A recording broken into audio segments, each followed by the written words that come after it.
برنده کنسرت باشد چی باشد آواز موزیک بلند دوستان عزیز بگاهی روز برن هم خنک 19 درجه تریزه ها پوشیدگی و تریزه یکشون در جای کنسرت اونجا کودکا و دینامیک مونده گذشتیستن وای ساعت 4 کودکای انتظار شوهرم تلفن کردن گفتن که من خوجاندم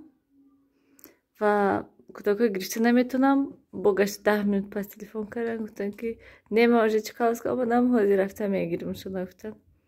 خیریت برای اون که ابیتی وقتی که رفتن در قلف کرده رفتن ای بالای ما کلی دستشانده با فکرم هر دوش اگر که وای کلی خودشون نگرفته باشن اون من گویم هم خیلی کودکای انتظار من سهر کتی چه خیلی که دیدین او برکه کردم پیرستان نفکه کردم از کودکا بیاد نماش چی میگوین و خنک هوا من چی گفتنی بودم من پلیته گیرم شبا و پشه خنک شده هستن برای همین گفتم که پلیته گیرم شب دمانم روز ده خیلی تیرپی ما گشته میشه مثلا خلط پلط بشده میگردی این کورپاچه های حالی من کورپا های انیخترش دتا گرفتم که تو کی وای کنم دیوانی سیاوش و نیلوفر دا یحتایی دیگه کورپا پرتم و با تگ خدمت نیست کورپا پرتم برای اون که یک تایی کورپاچه تنکی بد هسته خنک میخریم خیلی زمین ده خواب میریم با شوهرم میگن که وای بسیار پرتاییم اون سالمان عموما وارد خواب نرفته برای که سحر ده بالکن بود کلاس کرده بود تا ابیت هم خیلی خواب رفته کمی کتی راستی که من اوبرکه کتی مشغول بودم و نرسیدم شد گفتم خیلی خواب باشد خواب رود بعد ابیت خودم گفتم که خواب میرم تمام برای که به حد سرم درد کردیسه تا حال درد سرم نمونده با فکر من که برای اون که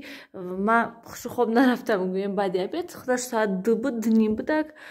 خواب کردم من و با یک بار دو بار در ما تق تق شد نمیدونم کی در تق تق کردک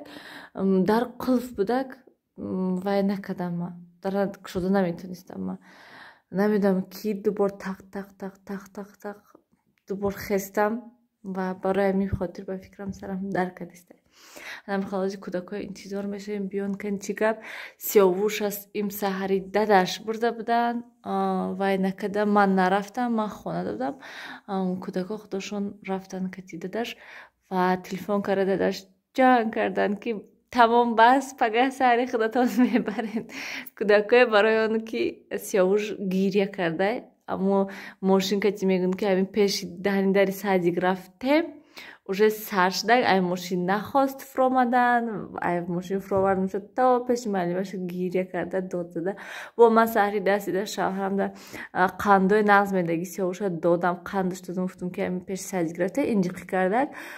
дасти худаш ду дасти маълимашда қанд сен ки то ки алда карда дрораша ки недаже ҳатто қанд вай нашуда чӣ мегӯям кор нарафта гӯем хелай инҷиқӣ кардай نمیدونم خیلی شوهرم زن که میرین نه که خیلی با سحری چی میگو سیاوش آلده کنیم کنیم نه که سحری ای خونه خوش رو میبرود که تی اپاش من سادیگ میری ها که تی اپاش کسی هر داشت رفتن ماشین داشتن ای ترزه دیدم شدن خیلی گفته گذشته رفتن اول شوهرم میگون تو پیش سادیگم خیلی نغز بدن همین پاورود کردیم طرفی سادیگ دکی سر شده از بیان کنیم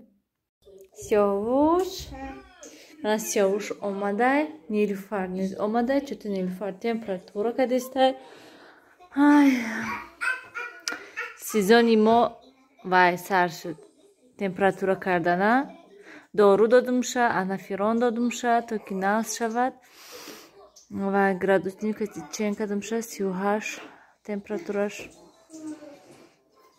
وزی دارو شود کند با یکان چی شورباچه گرم کرده میتیم شه خرطو بد با دارو میتیم شه سیاوش رفت تو نقبیتیشه رفتک پلیته آورده ماندم Вай курпая мондам ки то ки таги хидмата партая. Ритай даргрона. Дасти чиро нахапти? Чи ба? Гиря кардак. Ты алдаш накади ба? Сяуш садикда чо кади? На эркаги сар шуд. Хай дрогиро хихдар. Гир хидар. Садикда чико кади? Гиря карди садикда?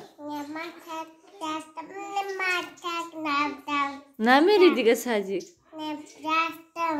Рафти пеши малимаш мери бо? Чи ба? خوراکت جنونم من و نقص شود نکی خیمه نه همه و یورا نقص کردم دیوانویا کوپه های پرسم پروسینوش نه علیش کردم چراغ پرخی بدیم معلوم این نیلوفر نیز کوپه پرتفتم و کدام پروسینش علیش کردم نبینه این چی کوکه دیسته باشد معلوم شاید چای جوشد اتو وای سودکا چایش خنکای да як рӯз аку магарем ки ду бор чой монам барои он ки сутка то обеда уже обаш хнуки ях мешад барои ҳамин ҳози бо чои свежи модам чой гармак хӯран гуфта малина чой намехӯранд ки малина кушода вайшон кунам шанбе бозор да лимон бошад агар лимон гиран ин дафъа шавҳарам да холодильник меистад лимон чой мехӯранд кудако ё на бо чой карда тимшона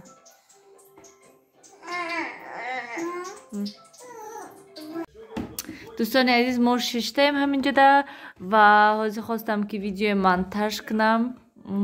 و خواستم که یک بار خیر خوش کنم برای اون که دیگه هیچ کار نیست حاضر میشنم فقط ویدیو منتج میکنم و بسیاری بد گپ نزنم گفته یک بار ولاگ با آخر رسانیم دوستان عزیز برای اون که امروز بهت مونده شدم کودکا وایده صدیق بودن به حضور چخل گم هیچ که خلال نمیرساند وای کردم уборка کردم تا البته همش شدم خیریت خدا با شکر انم خیلی وقت کامنتاری های میخونم و ویدیوهای تماشا میکنم و گویم یا برای با монтаж میکنم اول главный монтаж کنم که برای اون که وای بعد بگاهی روز میشه خوب زیر میکند وای چخل گویم وقتی монтаж کردن باید که آدم هوشیار باشد خسرو همه جوش بینی که تو که همه خطاگیر تو که همه ویاش نقض تیار کرده مونی و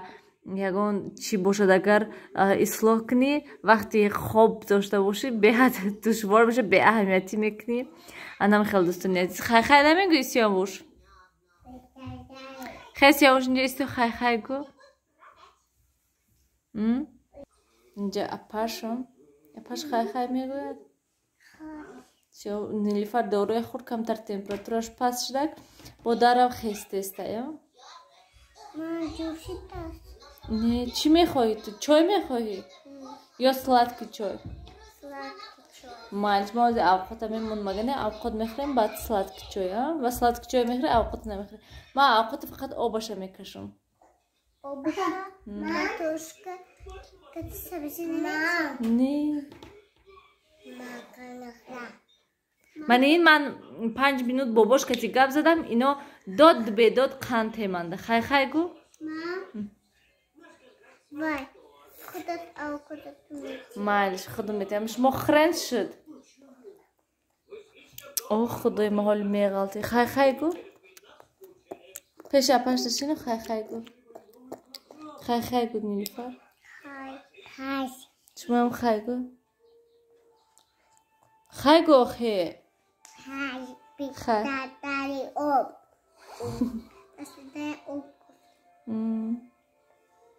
دوستان عزیز خیر در پناه خدا باشین همیشه خودتون احتیاط کنین